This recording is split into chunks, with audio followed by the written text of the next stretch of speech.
برکت کسے کہتے ہیں؟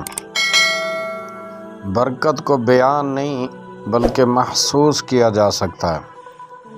جب آپ آمدن اور اخراجات کے حساب کتاب کے چکر میں پڑے بغیر اور بنا کسی ٹینشن کے اپنا کچن چلا رہے ہوں تو اسے برکت کہتے ہیں۔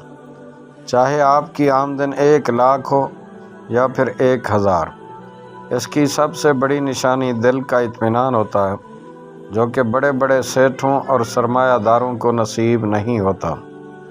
اگر برکت دیکھنی ہو تو سخت گرمیوں میں روڈ کھودتے کسی مزدور کو کھانے کے وقفہ میں دیکھ لیں۔ جب وہ دیوار کی اوٹ لے کر اپنی چادر پھیلا کر بیٹھتا ہے، اس کیفیت میں جو قرار اور دلی اطمینان اس کو محسوس ہو رہا ہوتا ہے، وہ کسی لاکھ پتی، کروڑ پتی کو میک ڈونلڈ اور KFC کے مہنگے برگر کھا کر بھی نصیب نہیں ہوتا۔ برکت کی ایک صورت یہ بھی ہے کہ اللہ تعالیٰ آپ کو اور آپ کے گھر کے افراد کو کسی بڑی بیماری یا مصیبت سے محفوظ رکھتا ہے۔ انسان اسپتال اور ڈاکٹروں کے چکروں سے بچا رہتا ہے، یوں اس کی آمدن پانی کی طرح بہہ جانے سے محفوظ رہ جاتی ہے۔ برکت کی ایک صورت یہ بھی ہے کہ آپ کی بیوی قناعت پسند اور شکر گزار ہے اور وہ تھوڑے پر راضی ہو جاتی ہے۔ کپڑوں، میک اپ اور دیگر فرمائشوں سے آپ کی جیب پر بوجھ نہیں بنتی، یوں آپ کو اطمینان قلب کے ساتھ ساتھ مالی مشکلوں سے بھی بچا لیتی ہے۔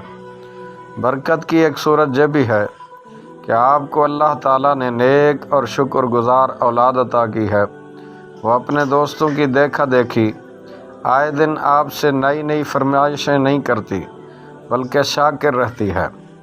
برکت کا تعلق مادی ذرائع کے برعکس اللہ تعالیٰ کی غیبی امداد سے ہے۔ یہ تو تھی مال اور آمدن میں برکت۔ اسی طرح وقت اور زندگی میں برکت بھی ہوتی ہے۔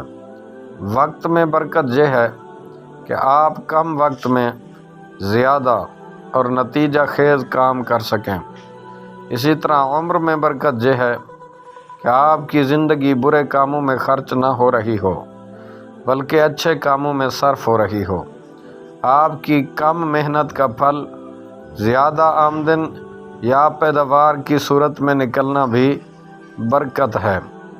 برکت اللہ تعالیٰ کی طرف سے اپنے بندے کے لیے اسپیشل انعام ہے۔